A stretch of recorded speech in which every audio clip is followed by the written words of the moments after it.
Good evening, everybody. It's absolutely a pleasure to be here again hosting another interaction on Thinkers Dialog. Uh, as you know, this is a weekly interaction that we do with foremost thinkers across the world. And today we have none other than Mark Esposito. Mark is a very dear friend. I think I've known him for about a decade and a half. And I think I must say, in a friendly banter, that it's been a torturous journey of knowing Mark over the last 15 years. But I must tell you that he's one of the finest thinkers that you will actually come across. I've actually had a chance of really growing with him, working with him as colleagues at the Microeconomic of Competitiveness Council. In fact, we were the co-chairs for the Institute Council there for an initiative that is headed by Michael Porter. And of course, like other than that, Mark, of course, is a double PhD. I do not know what was the reason for doing the second PhD because it seems that he was just not satisfied with the first one. So he has to be maybe Dr. Mark Esposito or something of that sort. And then, of course, has published extensively. In fact, we have also authored a couple of pieces together. Recently published a piece with Harvard Social Business Review or Social Impact Review. And of course, he has had positions with University of Cambridge. He's with Arizona State University. He actually teaches at the Harvard Extension School and teaches courses around competitiveness, economics, and so on and so forth. A very broad-ranging person, probably a lot of times I would say a very entrepreneurial academic. So we are possibly we can say that we are very different together as well. And as a person, he is just an astounding person, and of course, has a little baby girl. So that's where it is, and I think has done some amazing work on the books as well. So has done two bestsellers, one on artificial intelligence and one on mega trends. So this is where a very quick, brief introduction for Mark. And without further ado, we'll just get into the conversation and this dialogue, which is going to be a one-on-one conversation between the two of us. Mark, thanks a lot for joining in, and thanks for taking out time. Thanks. Yes. So, Mark, let me just ask you, like, a lot of people will end up saying, I'll start with a personal question here, and a lot of people would say that you're an accidental academic. How would you want to react to that? I think that it's absolutely the case. I guess I would never be able to work anywhere else because I cannot stand still. I don't necessarily have any form of respect for authority, not dissimilar from you in that case. And I guess, jokes apart, I really want to be entrepreneurial in my ability to do things. And I guess working in a corporate environment has never been really what I wanted to do. So I guess academia was the answer to that sense of restlessness that I wanted to have. But even within academia, I think I have disrupted it. Like I think in your case, Amit, we never believed in the ivory tower. One of the reasons why we were fascinated by Michael Porter is that inside of the Harvard system, he is an outlier. In economists that work in the business school and is published primarily in practitioner journals and books. And he has shaped and influenced the world of strategy in a way that it was not easy to think, unthinkable, but never really considered an economist by the economics department. And I think in many ways, I found that was an inspiring way of thinking about the job we have. We have access to many opportunities because I think we are privileged, but it's the responsibility we have with the privilege that matters. And I guess I found that this job was the one that was giving me the highest opportunity to create an impact. But I would agree, I've been an accidental academic, and not only that, accidental everything somehow. Okay, that's a fascinating view, and of course we've had discussions on this. But quickly, like when you are so restless, as I know you, and who loves to travel, who probably lives on the plains much more than any one of us around, and how has COVID impacted your life? How do you really look at the situation? Interesting. I was, of course, slowed down and I had to lock down in March, but then I was able to fly again from June and I didn't stop since then. The frequency has changed and I think the quality of my choices has also improved. Now I just go to the places that I really think are worthy. But beside that, many of the offers now have shifted to the online. So it has self-regulated itself. But COVID has been for me, I guess, more than on from the travel perspective, a quite interesting reflection time on how do am I spending the second half of my life now that I reach it, whether I'm going to prioritize the relationship that I care for, the people I want to work with. It's no secret that you and I have been working together for more than a decade because it's easy to work together. We like each other, and we're both driven by very similar values. But don't we find sometimes people that are exactly the opposite that we feel we waste our time? I guess my eureka moment was to understand that I really wanted to spend my second part of life in doing the things that I care the most. And that's what COVID gave me the most. That knowledge that I didn't have before because I was going too fast. So I have to put you in a block here. You said that you've started making some right choices. So are you trying to tell me that you made some wrong choices beforehand, or Yeah, of how course. I think so. I think I had many times said yes to projects that I was saying yes because it was the right thing to do at the moment, but they were not necessarily a project that gave me too much value. I think I was sometimes too busy to really differentiate the quality of the things I was getting into. And so there were good things and less good things. So yeah, I guess I have made a number of mistakes also before. Nothing I regret or that I would actually not do again if I was going back in time, because I guess they led me to where I am. But I was, I think, overly transported by the flow of events. And suddenly you could go from one location to the other within 24, 48 hours. You will figure out a way to come back home, stop for 1 or 2 days, fly somewhere else. And now suddenly things are in perspective now. Things they are much more, I think, grounded on the reality of things that really matters. So to my personal experience, COVID has been a tough moment, but it's also been a moment where I have been able to look at things in perspective. And in that playback time, I have seen where I could have been a better person. And I guess that's probably where I would like to be from now onwards. Mhm. And of course, because it was time to reflect, and I'm sure being who you are now looking at the next idea, which could be different. We will come back to one of your most important ideas in megatrends as we go Yes. along. But what is that new thing that you're really thinking of? What is that outlandish idea or a freakish idea that you're really looking at pushing to the world? I'm cooking ideas around the building of resilience in case of shocks, in case of changes in normalcy, because I guess we all came across the idea of the new normal during the COVID. But I also realized that we have no smart way to deal with that other than telling people develop some form of resilience. And I'm trying to understand how can we put it into a perspective that can be replicated, where we can train and write about it, where we can think about the challenges that we're facing ahead of us will continue to increase is the nature of interdependent systems. And we've been seeing this already from before. So as we see the acceleration of these really large events, how do we train both decision maker in the public and private sector to make decisions that are going to be resilient and not necessarily desperate or reactive? I think that's the direction that my thinking is currently going. So there's been some writing that I did with some colleagues. We came up with a framework. I think we are now envisioning a book project. You know how we operate. Every time that we have a big idea, we need to channel it somewhere. Now we're hoping to bring it over to a book project. So far, we had a couple of interesting conversations with publisher, two offers as well. So we're trying to consider where to go. But I guess that will be the way forward. And I'll tell you more at the end of the conversation. That's like a ground finale. Okay, awesome. But then, just coming to your work, which I find fascinating, and in fact, very, very, what do you call, robust in terms of how you're thinking. Can you tell more about your work on megatrends and what really pushed you or made you move into that direction to really look at that body of work?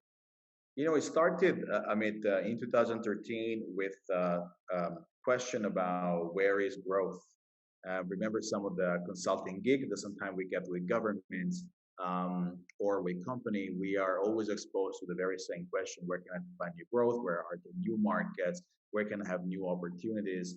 And I was just realizing that we were using the same language in economics that we used for the last 50 years. Um, and I was feeling a bit tired that the stock of knowledge that I had was not really capable of understanding the needs that we had in the future. So we started to, again, I've been working always with some co-authors, and all of them are also your friends. So we started to write more about where's new growth, how the trends are currently shaping the opportunity for markets.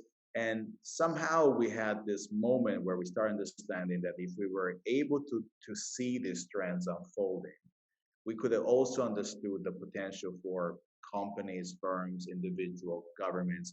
So we started to get fascinated with the idea of trends. And then it started the whole set of the research that led to the book. But the original idea was I probably need to start looking much more at the external world than before. If you remember from our training in economics, whenever there were external factors, they were used as called externalities. And sometimes we didn't even want to consider them, right?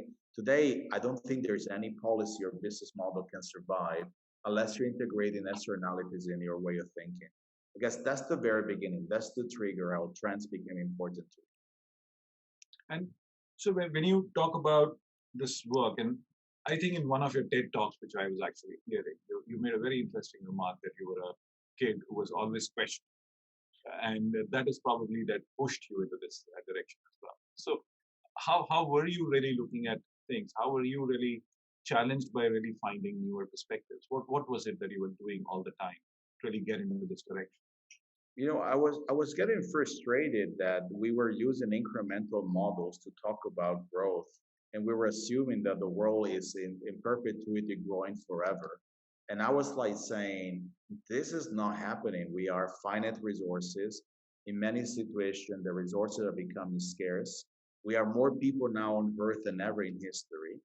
We really have to rethink about our way of understanding growth, resources, patterns of production.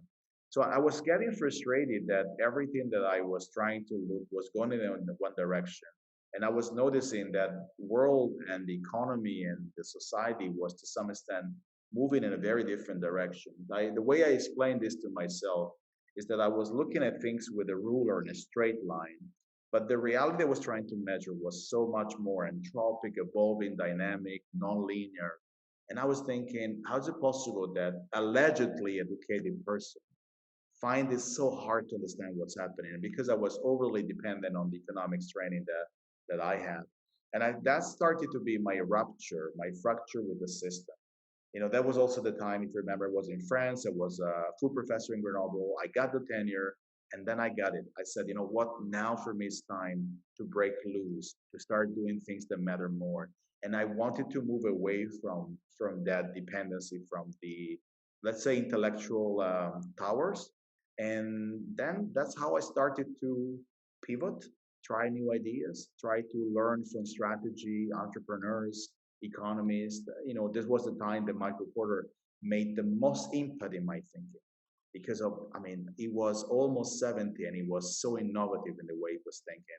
And I was constantly going. I remember we were going from cluster, then he started introducing the idea of healthcare, then he started to write about politics. I was thinking he's understanding this evolution very dynamically, better than if you're looking just at, silos. I guess that's really what shook the system for me. And I do see a little bit of a pain when you're saying that the world is going into one direction in terms of like it is always looking at growth and things. So like, what do you think is wrong with that whole idea, or how do you really want to build a perspective which is different from that whole growth centric view to the world? I think, and that was another like eureka moment when we started to work on the social progress with Michael, right?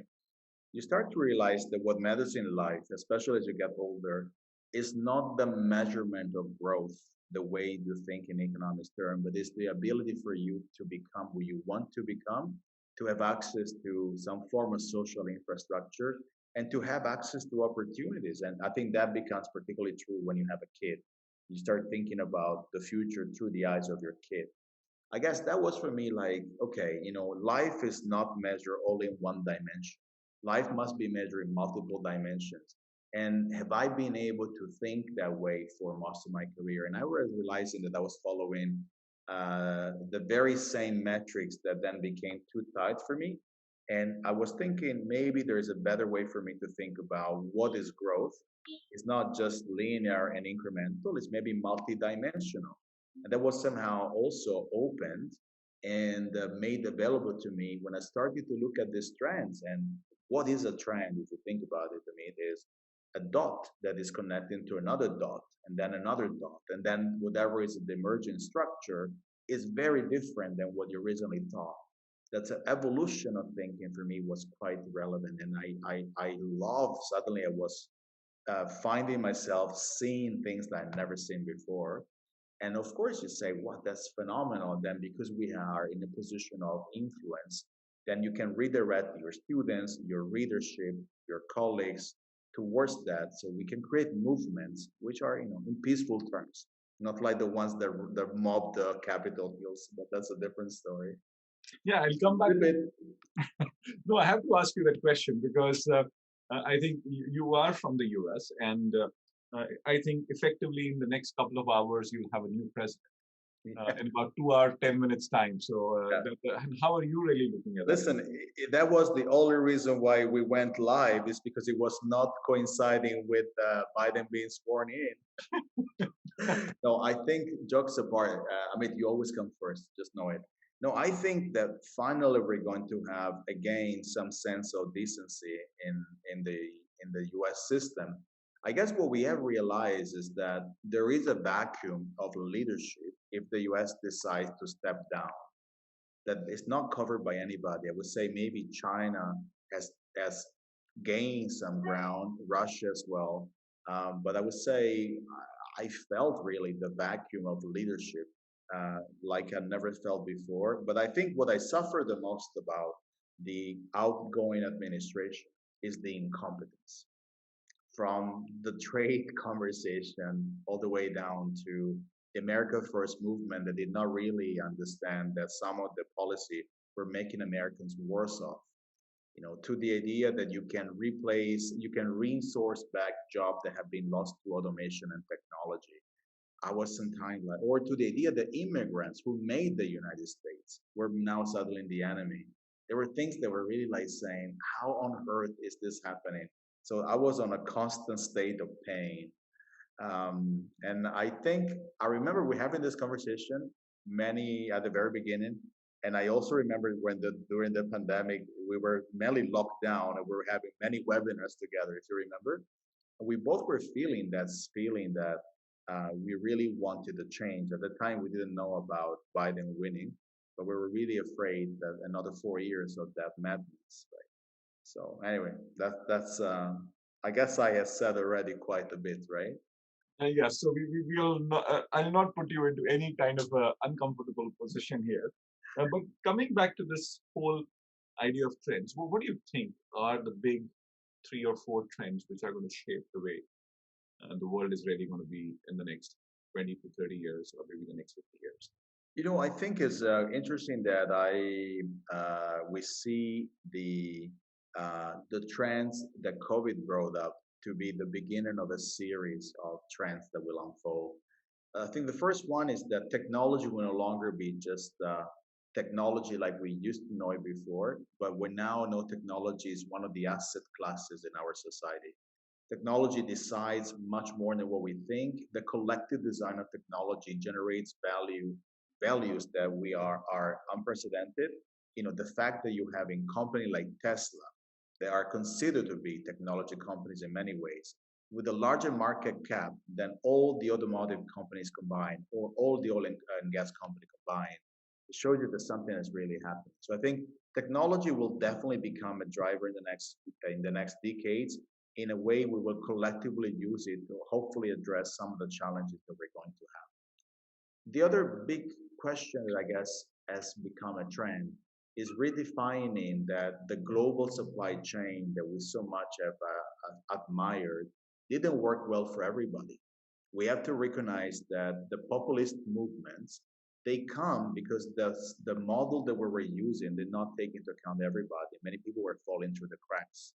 I believe the nationalists, they happen for a reason because there is discontent and anger and people are unhappy and they find unable to retrain fast enough to the opportunity they're coming with the new economy, or simply where they are is being completely deindustrialized and there's nothing left. So I guess where we rethink about supply chain, a balance between local economy and global, what somebody called global, I guess we will reconsider that being nationalistic doesn't have to conflict with being a globalist. While before we were creating this difference in which you're either a globalist or you're a nationalist.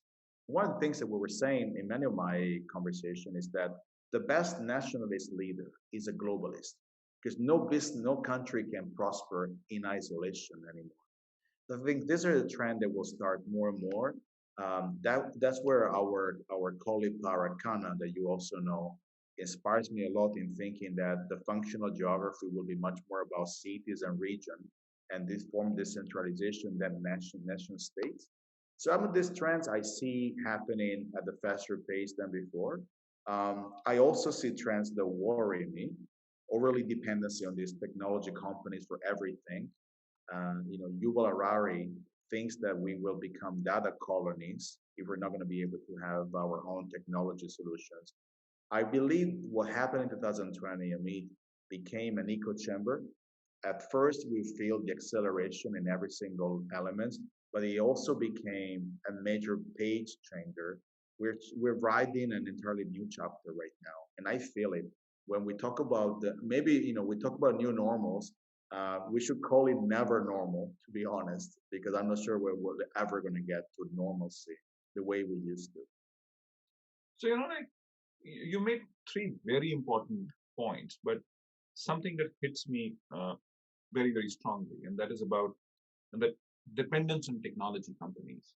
And what do you foresee? Like, because we're already seeing in the last 9 months, I think the whole dependence on how we are actually doing or operating is so driven by the platforms that we are actually on right now, something like Zoom, to the very restructuring of how education was happening, or to how people were interacting. So, what do you think is going to happen because of that? And I'm sure there are multiple issues that are going to Yes. emerge from here. Yes. I mean, our generation, I think we're going to be safe because we can turn it off in the sense that we have a reflex in our mind that life outside of technology can exist. But I'm much more worried about the younger generation that were digitally native. They were born with technology and then never experienced life outside of being connected or having Wi-Fi or having a mobile phone or an iPad.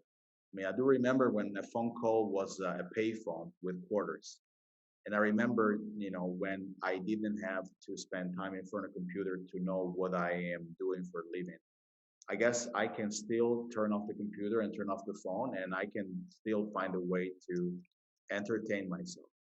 But I guess the previous generation, the newer generation, I find them to be unable to always make that determination. And so when life is becoming a digital identity only, then I'm concerned that we're going to be manipulated by algorithmic opportunities where people will do what the algorithm decides to do, where we'll decide that we want to look like Instagram make us look when we improve our pictures.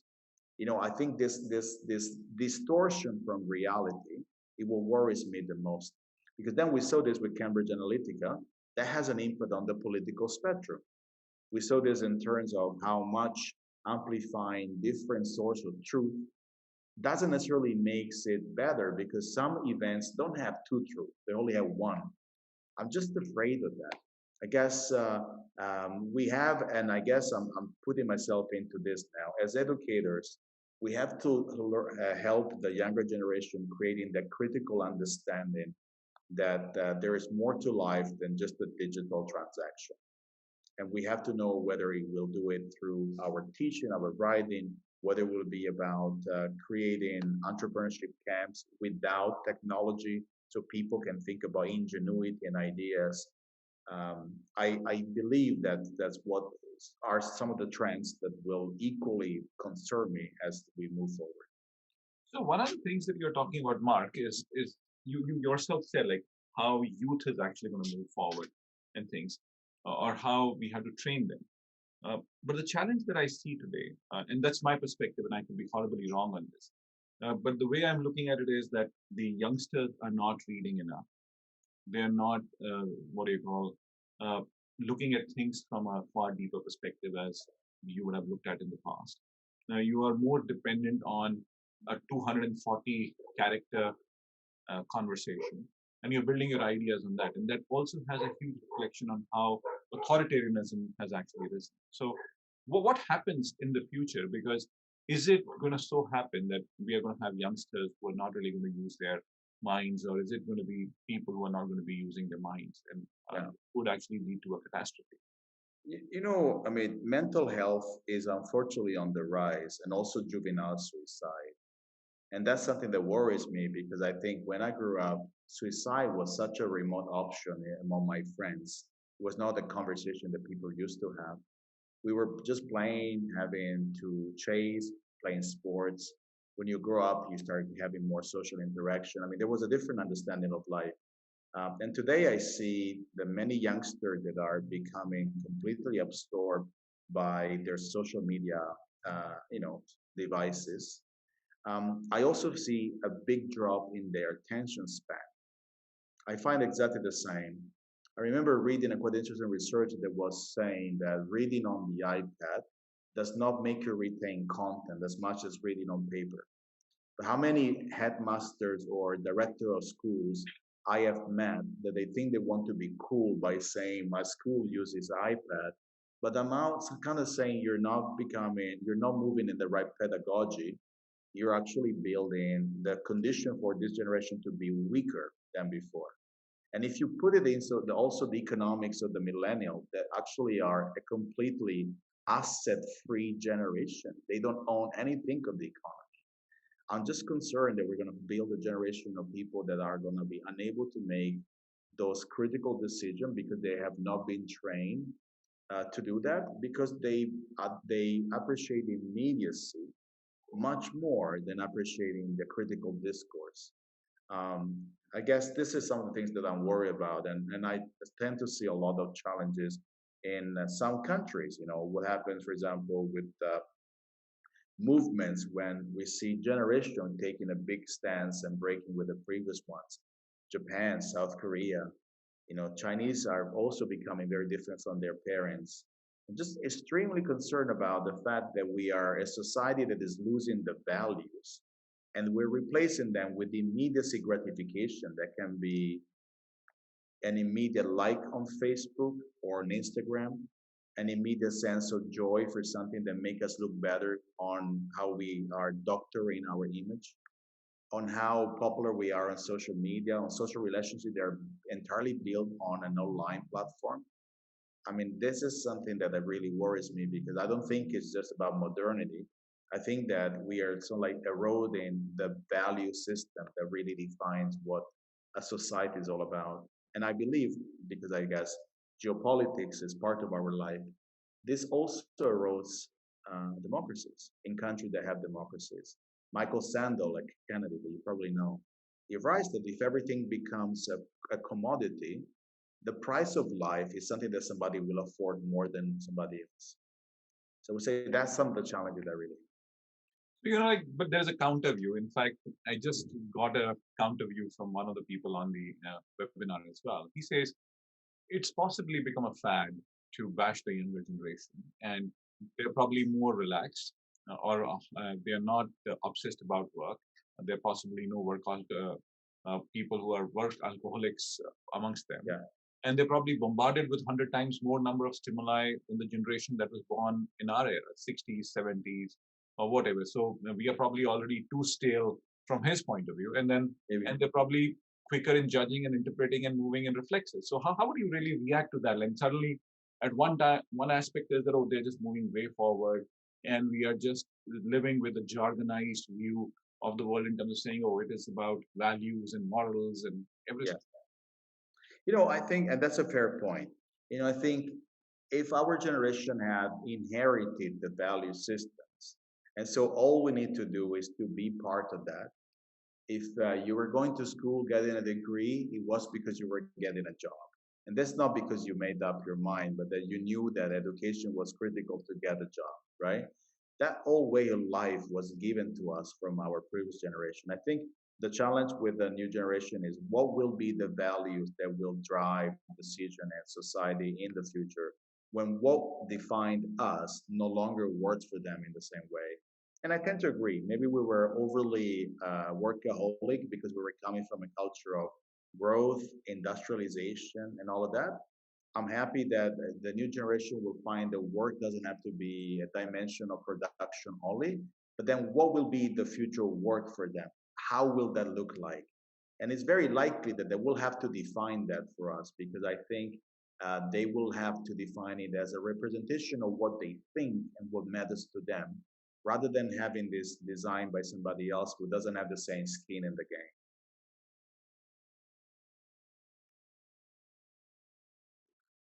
I'm not hearing you. Amit, you're muted.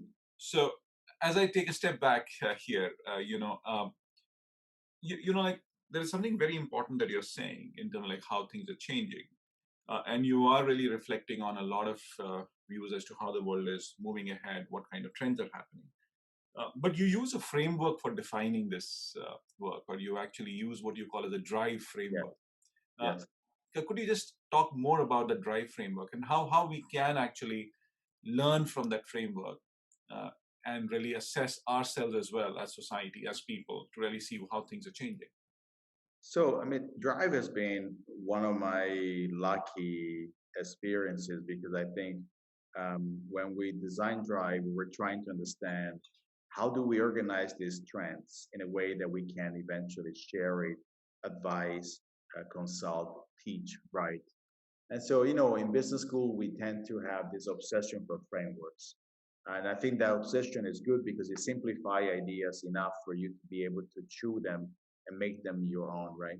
So I guess Drive is about demographics and the reflection on the changes that we are facing as a society, and also how the economics of the world is changing at the same time, where people live, how people consume, and all of that. The R is around the resources, and I guess the conversation on climate change. What will we do with the sustainability crisis that we're not necessarily yet addressing?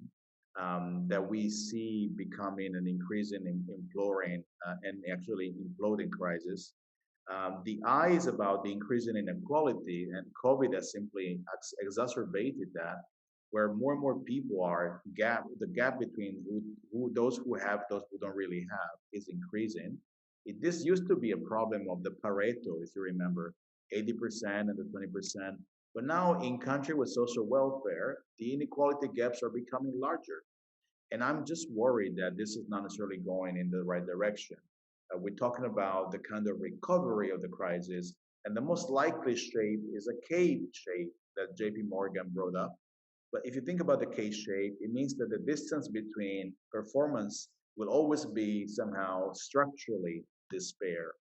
So I guess these are some of the challenges the I tries to take into account. The V talks about the volatility and the scale and the complexity is really where the conversation on technology was mainly introduced. And we were so like lucky that technology was perceived as a trend when it was still somehow just emerging. Now technology has such a driving forces in everything we do. And it was also the fact that as we are increasing the complexity of everything, forecasting the future is becoming harder and harder by the day. And the last one was the more business side, what we call enterprise in dynamics. Where is competition and new business model coming from? It's not coming from the traditional players. I think you know well Navi, who wrote about the frugal innovation.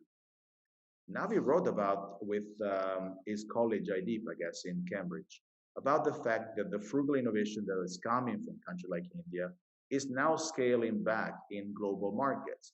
The Chinese are coming up with ideas that are becoming product that now are being shared. We have people with Lenovo computers or that they use WeChat.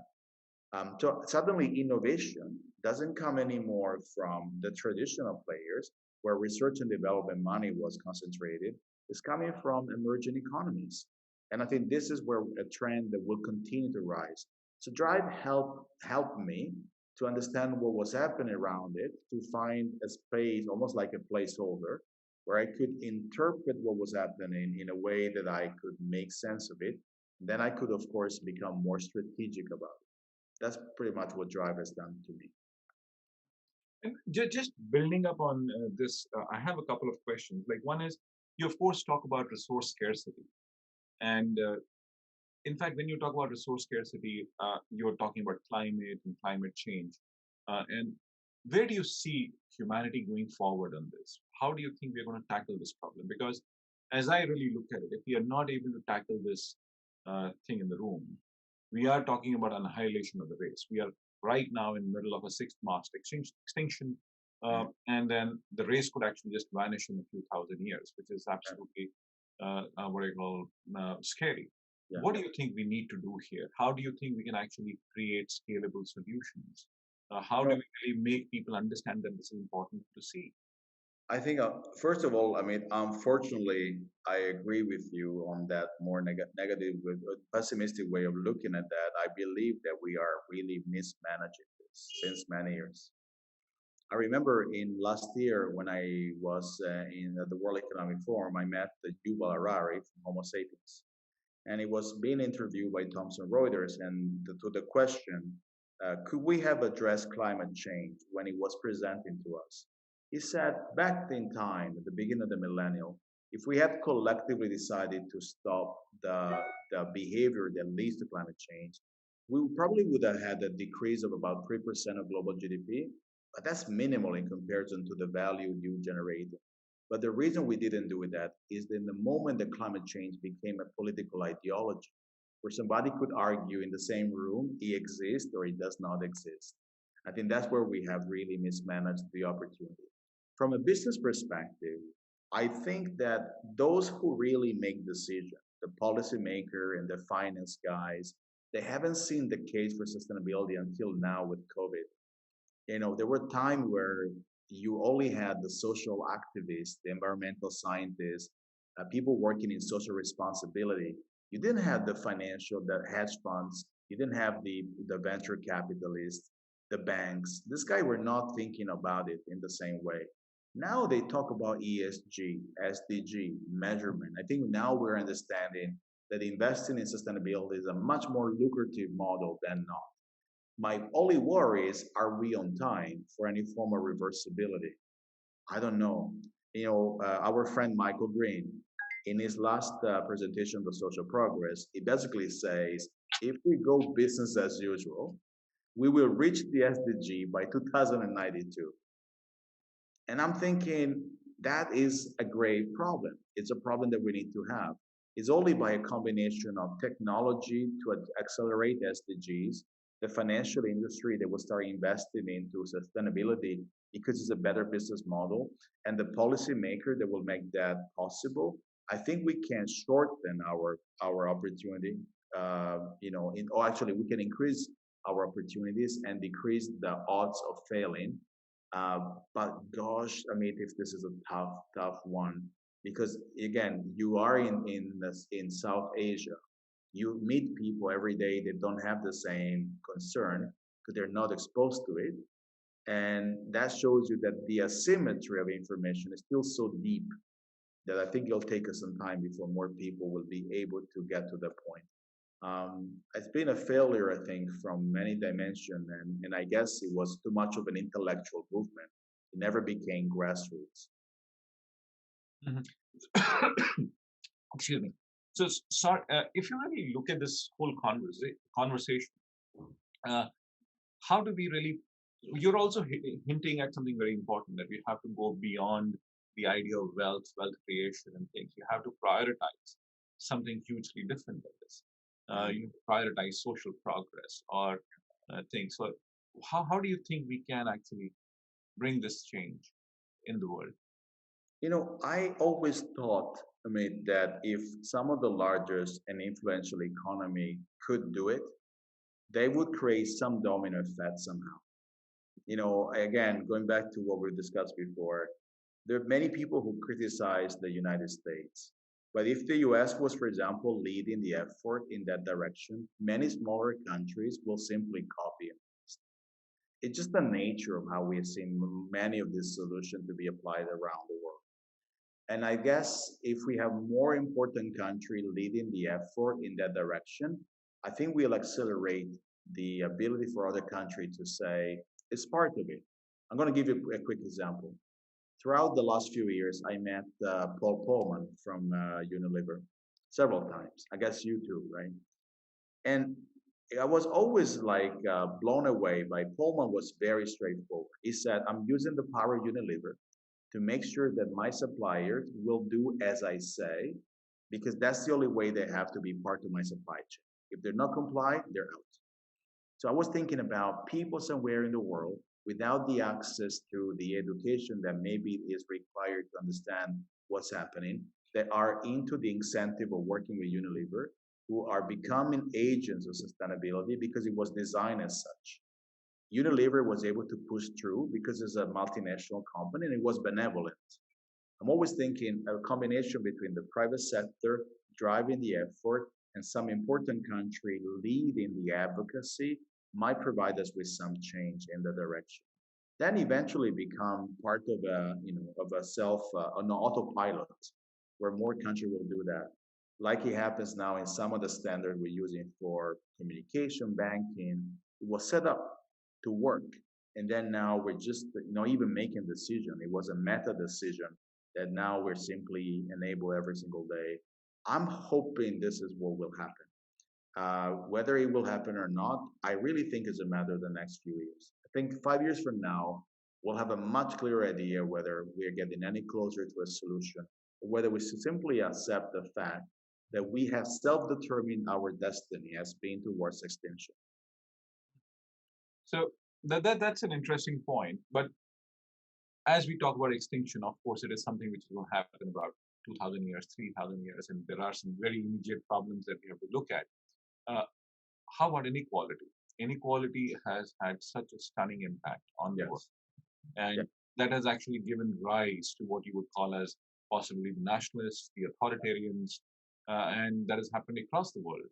So how do you really look at this thing in the room, like in terms of, say, how do we manage inequality?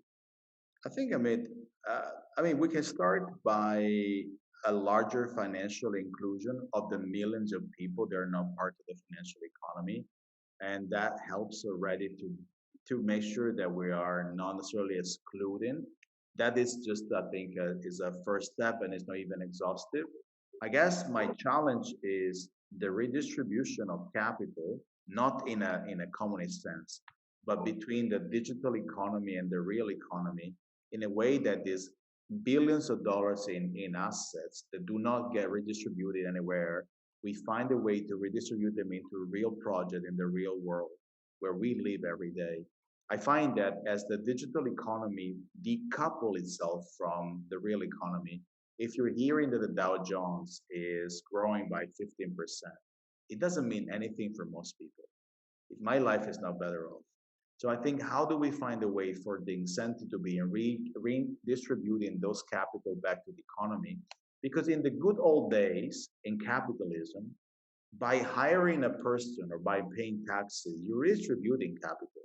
I think if Milton Friedman was alive, he would not recognize the kind of world we have become. I think by understanding that we have to redistribute some of this capital, um, maybe we're going to give access to a new business model. We're going to give access to the small, medium enterprises that are now running businesses. Governments will start recollecting some of their taxes so they might decrease the fiscal pressure. We'll see jobs and growth happening again, new type of jobs that are more aligned to the needs we have.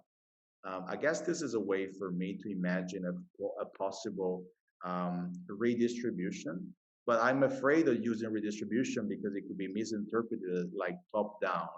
I think it's just about the normal way of designing the incentive to be in reintegrating capital back into the real economy. And there's nothing wrong with that. I think it's just what we need to envision more and more. Otherwise, the gap will become so big that it will become difficult for all of us to feel any sense of progression and social mobility in our life. And when social incentive they get stifled, radicalization happens. So, what instruments do you think we can actually use for redistribution? Like one or two examples on that. I think government incentives should be in reintegrating capital back into the real economy. They can do it through fiscal incentives or to specific policy. There's nothing wrong than a company that has, billions of dollars in profit by marginal cost almost zero, that is actually engaged to reintegrate that back into startup ecosystems, small entrepreneur. I think there is nothing wrong in asking them to show that their contribution to society can no longer be, exercised in traditional format because technology is making employment less and less efficient and productivity efficient without people. I think is a reflection of future of work. How do I define value? Now the value that no longer becomes naturally distributed. I guess that's one possibility. The other one is, I think, to incentivize the investors, not to necessarily rush to the digital company when they get publicly listed, but to have more incentive to invest in the company brick and mortar on the ground. I think 60, 70% of the world economy are driven by small, medium enterprises. Many of them are 1 to 3 people companies. We need to support them. We need to find a better way for the investment to go where the investment has to go. And I don't think it's that the investor is just simply greedy. I think that many of them have no clue where to invest other than in the usual suspects. I remember meeting people in Chamber of Commerce in which they would like, for example, to invest into vertical farming, hydroponic, new form of agriculture, but they have no way to go by. They don't know what to do. And I would hope if we can improve the relationship between investment and opportunity on the ground, there is a necklace of innovators around the world that deserve to be, supported with capital. And if we're asking the large technology company or the company in the stock exchange to somehow help reintegrate some of this capital back in the economy, when you create a bit of a sandwich where you're decreasing the tension, you might find that few millions of people might start now finding jobs that not existed before, and that might start this domino effect that we're looking forward to. But again, it's so hard unless it's really concentrated and orchestrated by both private sector, the financial players, and governments. So, just moving ahead on this, like you're just bringing this whole aspect of capitalism and things, and trying to weave in the whole idea of politics and the global situation that we see. There has always been a very huge criticism of the US, saying that US global leadership has created all the problems that we're looking at. Either it is climate, or you talk about the present capitalistic system, the present global structure, the present global supply chains, or whatever. They have created quite a lot of problems. How do you think we can get? Is this right? Is this not right? And how do you like to react to this? Yeah, I mean, I think it was right in 1944, 1945, 1948. We were recovering from a disaster, World War II. The world was in shambles. And I think the US was the only gatekeeper that could create a military order that was designed to support and protect the financial order with the US dollar and an institutional order with things like IMF, World Bank, the UN. So I think historically it made sense because it was the heritage of the Western world. Today, a dependency on that I think is obsolete. I love to see more of these new governance models coming from other countries. I think China is trying, but it's playing a game pretty much on its own, on invitation only. And I find it a little bit more difficult to imagine that they want to step up to a global role. But I think that, yeah, we need to have some form of global governance, especially as some of the challenges we're facing right now, they are globally experienced by many people. So I don't think it's just about a country anymore. There's much more need for the multilateral institution to address global challenges. I don't think that in the 40s, the 50s, the global challenges were as of the same magnitude that we have right now. So I think the organizing principle of the future should have that some institutional framework of institutions that are capable of dealing with global challenges, they need to be in place. Whether that dependency will again be centered around the US or another country, I don't know. I think US is a fatigue model to me. It's tired. The US doesn't have the same influence as before. And I think we start seeing that, there are other realities in the world rising. Asia is the future, without any doubt, on any single dimension. Will we see Asia stepping up and becoming a global hegemon that will help us in the governance of the needs we're going to have? I don't know. I think this is something you experience daily when you are in India, whether the country is getting closer or not to this aspiration. But I don't know whether it was right. I think it was historically maybe necessary.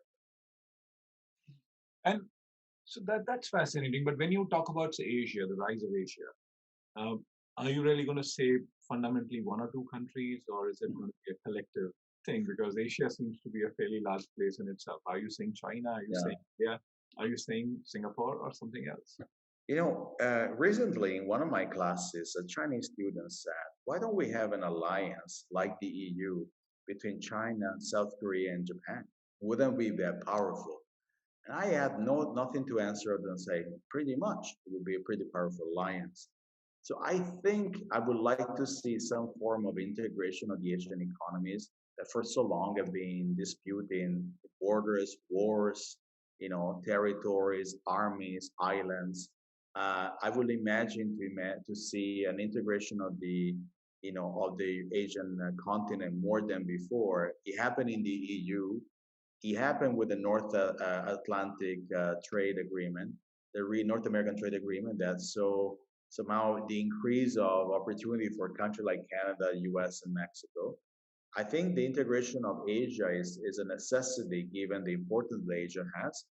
But will we be able to see China playing along? That's a big question. Will India be looking at the model like China? But from last time we were together in class in San Francisco, I don't think the India is emulating the Chinese model. It's not what they can do or want to do. So I think, yeah, it will be some player, but I'd love to imagine more of an integration. The regional integration of Asia could be a game changer if that ever happens. So I have to ask you a very geopolitical question here because you brought China into the conversation. Yeah. But there seemingly is an absolute obsession with Hong Kong and Taiwan. And that also reflects a lot of things. And then, of course, a certain behavior in terms of how we are really looking at what I call acquisition of land, or what you might call land grab in various countries. So how do you really look at that? And then ever increasing economic power of the China as a country. Wow. These are some of the questions that I said, no, is not going to ask me one of these questions, and you did. So listen, I think Hong Kong is following a clear path of some form of annexation or integration within the Greater China. Not necessarily formally or any way military, but I think the economic dependency between mainland China and Hong Kong is becoming deeper and deeper and deeper. And Beijing now pays attention to that. So unfortunately, I think the moment that Hong Kong went away from the British flag, it was inevitably moving in the direction that, either you go further away, you go closer, right? It's getting closer by the day. Many entrepreneurs from China cross to Hong Kong to do business. So Hong Kong for me is going to be a special region within the interest of China, no matter how much I would like it to be an independent entity. Taiwan, I think, is slightly different because it's been on this tension for quite some times. But in the long run, even the pro-independence party in Taiwan have very favorable relationship with mainland China and with the Communist Party. All it takes is a change of government in it, right? And then some form of integration could happen.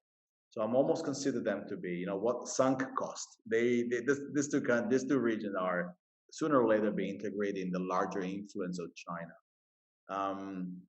But Singapore, I would love for Singapore to preserve its own independence and the role in the region. I like to imagine that maybe things like Jakarta or Kuala Lumpur can equally play a role in balancing this know-how that is coming to the region. I like to imagine, Bangkok aspiring to that model as well. Manila, maybe. I would say there is still space for a multilateral Asia, but how do we run away from the size that China has of this influence? I don't think we can.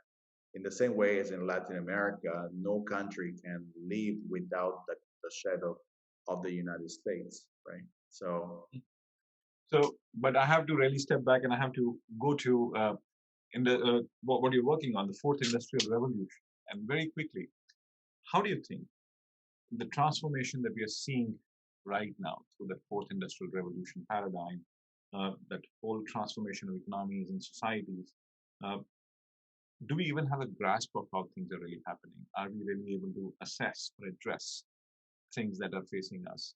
And if that happens, how do you think industrialization is going to change? What is the future looking like? If I have to ask you, your crystal gazing, yes, view in terms of like how the world is going to be looking like. yeah, I think, that COVID was the greatest accelerant to the fourth industrial revolution. And if we manage it correctly, we'll see the use of technology for the improvement of human life and giving access to people that would never have access before, similar to how few months gave access to a vaccine in a phenomenal, record time. Something that really proved the value of the scientific community around the world and how technology has really made that possible. Even now, the supply chain of the vaccine can only happen with the right level of automation and how many vaccines we're producing. I think if we use the fourth industrial revolution in the sense of augmenting people and our experience of life, we will have millions of people having opportunity they've never seen before. I remember studying this company in India that's using a technique to merely forecast breast cancer before it's even visible in the traditional testing. And I'm thinking, how do we get this startup to scale around the world in a way that now suddenly more and more people will use this technology? If we are able to understand that the power of the fourth industrial revolution is to empower small entrepreneur with technology solution that they can really improve the quality of life and giving them the access to the market so that they can scale, I think we're going to see millions of people whose problem will be addressed with the right level of technology. There's one of the founder of Siri, Gruber, recorded a wonderful TED talk. And he said, what if we use AI to help people remember when they suffer from Parkinson or dementia? How important is memory in the life of a person? But why do we spend so much time instead in making AI smarter rather than using AI to make us smarter? I think if we're changing the polarity of the conversation, the fourth IR, it will be our greatest opportunity to give access to millions of people to things that they couldn't have before, and maybe that will reduce inequality. And even if it's not true, I rather finish the conversation by believing this story than telling something that makes me depressed. Mm-hmm. So, should I say that you have a far more positive view of the world uh, than a lot of people would like to believe? I think that we stand a chance. I still think we're going to get extinct, but that's a different story. I think we stand the chance to make the 21st century a much more equitable century because we have enormous amount of talent like never before. We can share practices at a much faster pace than before. And there are many really good people out there. I think you meet a lot of people that you would like to meet again because they're good. You equally meet people that you like to run over if you could. But the question is, I think fundamentally the world has many good people. And I think if we empower that generation to go in the right direction, if we are pulling and pushing the right levers, if we use technology in the right way, if we get engaged in finance in the right drivers, I think, again, I'm not sure if this is called optimism, but I think we stand a chance. And let's go back to the beginning of our conversation. You were about to share something exciting. Oh, yes. So if everything goes well, We might have a book called The Great Remobilization that will be published by MIT University Press and in 2022. And if that happens, we will have a book with an important brand that will help us in bringing more and more of this conversation to a larger audiences. All we write book for is to give us an excuse to talk with people we wouldn't talk otherwise, because then they maybe read the work we have, and it would be great if that happens. So it's almost in the making. I will be non-superstitious this time. So by announcing it to the Thinker Dialogue, I'm hoping it's going to bring me luck. Absolutely. I think I wish you luck on that book, and I hope to read it before it comes out. And then, With a pleasure. yes, But we and still have the project to write a book together. You know this, and you know that anyway. You won't run away from it. It will happen, right? absolutely. But then there is a question from the audience which I should ask. What do you think? Last but not the least, is going to be the future of work? Future work. You know, I believe that we will now have created the right level of legitimacy that technology can be a form of legitimate workplace. I still think that people will try to engage into personal context. We don't need the 9 to 6 anymore every day. I think we will change it to a much more flexible way. We'll change the travel for business because now we can reach out through a video conference and the outcome are very comparable. I believe we're going to be much more gender balanced in the nature of the work because most of the job we have were mainly male design and they were designed for a man, not necessarily for a woman. So many women they struggle in going back to work after maternity because the job were designed for people that don't have to take a maternity leave. I think we'll go into more modular and much more flexible formats of jobs. And maybe we'll think of job not just as a job that will be permanent, but it's a job that maybe people will have multiple role, a portfolio of jobs. I see this actually once we go through that earthquake, it will be way better jobs than the ones we used to have before, much more designed around what people really are worth it.